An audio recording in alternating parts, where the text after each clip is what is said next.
Hello అండి. మేము గోకర్ణ వెళ్ళేసరికి ఈవినింగ్ 5 అయింది. అలా సముద్రంలోకి దిగాము. దిగి కాళ్ళు చేతులు కడుక్కున్నాము. పాప ఆడుకుంటుంటే మా ఆయన కాసేపు ఆడిపించిండు. తర్వాత నేను అలా సముద్రాన్ని చూస్తూ ఉండిపోయాను. ఎందుకంటే గోకర్ణలో ఆత్మలింగం కదా, పితృదోష నివారణ పూజలు అవన్నీ సంథింగ్ చేస్తారంట. నాకు సరిగ్గా తెలియదు. మా నాన్న గుర్తొచ్చేసారు. మా డాడీ కరోనాలో చనిపోయారు.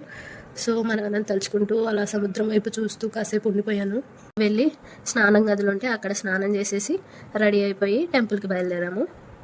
అక్కడైతే గోకర్ణలో ట్రెడిషనల్ డ్రెస్సెస్ వేసుకొని వెళ్ళాలండి. ఇక వెళ్ళాము. వెళ్ళి క్యూ లైన్లో నిలబడ్డాము. అంత జనాలేం లేరండి. ఒక 30 మినిట్స్లో అయిపోయింది దర్శనం. కాకపోతే అక్కడ సగం మన తెలుగు వాళ్ళే ఉన్నారు. దర్శనం అయిపోయాక బయటకు వచ్చినాం. లితిక అటు ఇటు ఆడుతుంటే వీడియో తీసుకున్నాము. ఇక వీడియో తీసుకొని మళ్ళీ అన్నదానానికి వెళ్ళాము. అన్నదానానికి వెళ్ళి అక్కడ తిన్నాము.